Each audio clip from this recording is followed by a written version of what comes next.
नमस्कार। क्या किसी की करियर और पैसे से जुड़ी किस्मत सच में पहले से तय होती है? तो आज हम स्रोत सामग्री को आधार बनाकर वैदिक ज्योतिष की दुनिया में गोता लगाएंगे और देखेंगे कि ये प्राचीन सिस्टम इन बड़े सवालों के जवाब कैसे देता है। पैसों वाला करियर कौन सा है? ये सवाल शायद हम सबके मन में कभी ना कभी आता है और आपको जानकर हैरानी होगी कि स्रोत के मुताबिक इसका जवाब एक बहुत पुरानी ज्योतिष प्रणाली में छिपा हो सकता है। तो कहाँ छिपा है जवाब? स्रोत बताता है कि इसका जवाब हर किसी के अपने पर्सनल कॉस्मिक मैप में है, जिसे हम आम भाषा में कहते हैं जन्म कुंडली। आप इसे एक तरह से अपनी फाइनेंशियल किस्मत का एक यूनिक ब्लूप्रिंट भी मान सकते हैं। तो ये जन्म कुंडली आखिर होती क्या है? देखिए, इसे बस ऐसे समझिए कि ये किसी की काबिलियत और किस्मत का एक कॉस्मिक मैप है, एक नक्शा जो ठीक उसके जन्म के वक्त आसमान में ग्रहों की पोजीशन के हिसाब से बनता है। तो चलिए इस कॉस्मिक करियर ब्लूप्रिंट को समझना शुरू करते हैं। एक एक करके इसके जरूरी हिस्सों को देखते हैं। अब बात करते हैं मनी हाउसेस की, यानी वो 4 खास एरिया जो फाइनेंशियल सक्सेस को तय करते हैं। देखिए, स्रोत के हिसाब से इस नक्शे में कुल 12 भाव या हाउसेस होते हैं, लेकिन जब बात करियर और पैसे की आती है ना, तो इनमें से 4 सबसे ज्यादा इंपॉर्टेंट है और इन्हीं को कहते हैं मनी हाउसेस। तो सबसे पहले आता है 10वां भाव, जिसे कर्म भाव भी कहते हैं। ये सीधा सीधा जुड़ा है किसी के करियर, उसकी सोशल इमेज और रेप्यूटेशन से। मतलब आसान भाषा में कहें तो ये भाव बताता है कि कोई इंसान प्रोफेशनली क्या काम करेगा। इसके बाद आता है दूसरा भाव यानी धन भाव।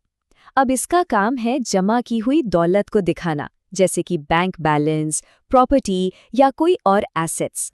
फिर आता है 11वां भाव, जिसे लाभ भाव कहते हैं। ये हमारी रेगुलर इनकम को दिखाता है, जो सैलरी से आती है या बिजनेस से जो प्रॉफिट होता है वो सब। तो यहाँ एक बड़ा मजेदार फर्क है। 11वां भाव है वो जो कमाया जाता है और दूसरा भाव है वो जो बचाया जाता है। और स्रोत यही कहता है कि फाइनेंशियल सक्सेस के लिए सिर्फ कमाना काफी नहीं है, बचाना भी उतना ही जरूरी है। और इन 4 में जो आखिरी है वो है 9वां भाव यानी भाग्य भाव। ये लक के उस एलिमेंट को दिखाता है जो हमारी मेहनत को कई गुना बढ़ा सकता है। स्रोत के मुताबिक यही वो भाव है जो सही समय पर सही मौके दिलवाता है। चलिए अब बात करते हैं मुनाफे के ग्रहों की, यानी ये प्लैनेट्स मॉडर्न इंडस्ट्रीज को कैसे कंट्रोल करते हैं। तो हमने नक्शे के मेन एरिया तो देख लिए, अब थोड़ा और डीप में चलते हैं और ये देखते हैं कि ये अलग-अलग प्लैनेट्स हमें आज के दौर के किन करियर्स की तरफ इशारा करते हैं। और ये स्लाइड तो बहुत ही दिलचस्प है। ये दिखाती है कि कैसे स्रोत ने पुराने ग्रहों को आज के हाईटेक करियर से जोड़ा है। जरा देखिए, बुध जो इंटेलिजेंस का प्लैनेट है, उसे जोड़ दिया डेटा साइंस से। शुक्र जो लग्जरी का प्रतीक है, उसे जोड़ा फैशन और एंटरटेनमेंट से। और सबसे कमाल की बात, राहु जो इनोवेशन का कारक माना जाता है, उसे आर्टिफिशियल इंटेलिजेंस और सोशल मीडिया जैसे फ्यूचर वाले फील्ड से जोड़ा गया है। अब आते हैं एक और मजेदार चीज पर, कॉस्मिक वेल्थ कॉम्बिनेशंस, यानी अपार धन के सीक्रेट कोड्स। अब हम कुंडली की कुछ ऐसे ही सीक्रेट कोड्स को समझने की कोशिश करेंगे। ज्योतिष की भाषा में इन्हें योग कहते हैं। ये ग्रहों के इतने पावरफुल कॉम्बिनेशंस होते हैं जो बहुत ज्यादा पैसे का संकेत दे सकते हैं। तो आखिर ये योग है क्या? आसान भाषा में कहें तो ये कुंडली में ग्रहों का एक बहुत खास अलाइनमेंट या कॉम्बिनेशन है, जिसके बारे में कहा जाता है कि ये बहुत ही स्पेसिफिक और पावरफुल रिजल्ट्स देता है। स्रोत के हिसाब से कोई धन योग ऐसे ही नहीं बन जाता, इसके पीछे एक पूरा लॉजिक है। जैसा कि आप देख सकते हैं, सबसे पहले तो धन से जुड़े जो भाव हैं उन्हें आइडेंटिफाई किया जाता है, फिर उन भावों के जो मालिक ग्रह हैं उन्हें ढूंढा जाता है, और फाइनली ये देखा जाता है कि क्या उन ग्रहों के बीच आपस में कोई स्ट्रॉन्ग कनेक्शन बन भी रहा है या नहीं। सिर्फ धन योग ही नहीं, और भी कई पावरफुल योग होते हैं, जैसे कि राजयोग जो पावर और स्टेटस दिलाता है। एक है धर्म कर्म अधिपति योग जो करियर को सीधे सीधे लक्ष्य से जोड़ता है।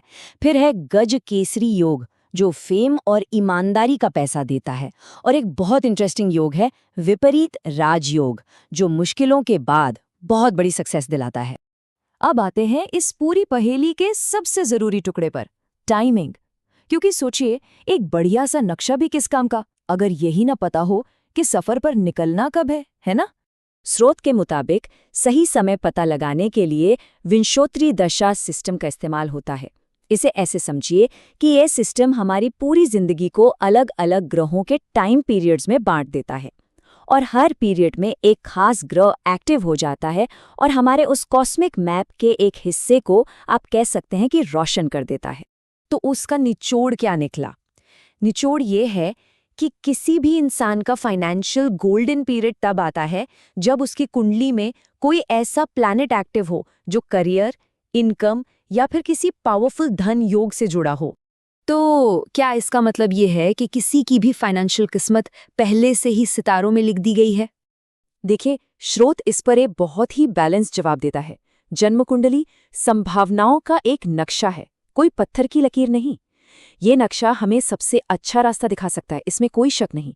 लेकिन उस रास्ते पर चलने के लिए कर्म और अपनी इच्छा शक्ति की जरूरत तो हमेशा ही रहेगी।